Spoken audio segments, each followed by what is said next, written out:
It's been more than 11 days since the MOU broke down. The US has been attacking the coastal areas of Iran in the beginning, but now it's also attacking bridges and it attacked a water desalination plant.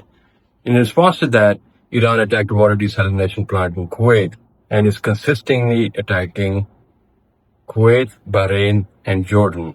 Iran was not attacking Jordan in the past, but apparently the US has moved some of its military assets to Jordan, and 2 American military personnel were killed over the weekend, 2 in Jordan and 1 in northern Iraq. So this is an escalation for sure, and not just between Iran, the US, and the Gulf, but also since Saudi Arabia attacked the airport in Sana'a in Yemen, the Houthis in Yemen have declared a blockade against Saudi Arabia's port of Jumbo. So Bab al-Mandab will also be closed now, and oil exports will suffer, and it's a great risk for the global economy. At the same time, the US has sent more F-15s and F-35s and refueling aircrafts to the region. So definitely the escalation is on, and things are going in a dangerous territory.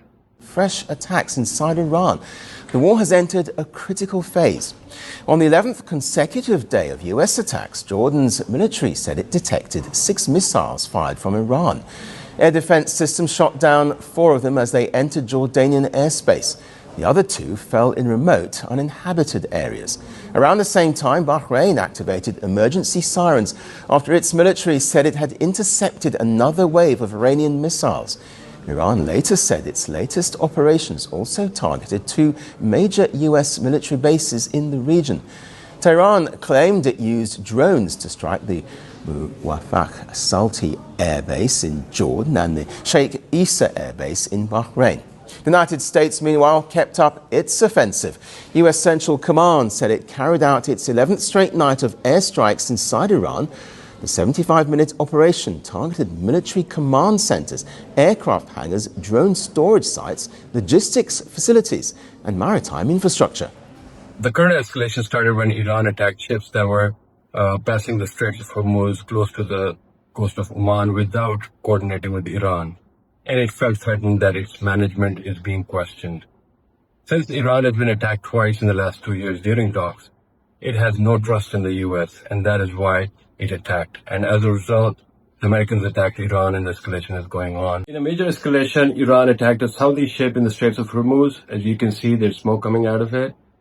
At the same time, Americans have offered a 10-day ceasefire to Iran through the mediators, but Iran is very skeptical about this offer. In Iran's opinion, this is America's way of managing the oil prices, which are close to $100 a barrel. However, Iran is still open to negotiations, and this is what the Iranian Foreign Minister spokesperson Ismail Bukai said on this issue. Iran has the responsibility to administer the Strait of Hormuz in the future in consultation with Oman and through dialogue with regional countries. This is very clear. There is no justification for America to violate Article 5 of the Memorandum of Understanding. No one can justify violations because of differences in interpretations of the text. As you heard the Iranian spokesperson, Iran is making sure that it holds the leverage of controlling the Straits of Hormuz and is not going to let it go. And of course, that is a big problem for the US President Donald Trump because the Straits were open before the war. So this is going to be a big problem for him going into the midterms. On the other hand, Iran is also not open for a 10-day ceasefire because it is putting pressure on the global economy, especially now that the Houthis have closed the Bab al-Mandab. Means that 5 million barrels a day that Saudi Arabia was exporting will not be exporting anymore. So that will create extra pressure on the global economy. And as fuel prices go up, Americans will be questioning Donald Trump's war. That is why Iran is insisting on keeping its leverage. And of course, America cannot afford to give Iran this leverage, and it's doubling down on its attacks on Iran. Let's see how things pan out. But for the moment, there is no end in sight of these hostilities. You're watching Pivot Roundup on Pivot Report. This is Sulaiman, Malik.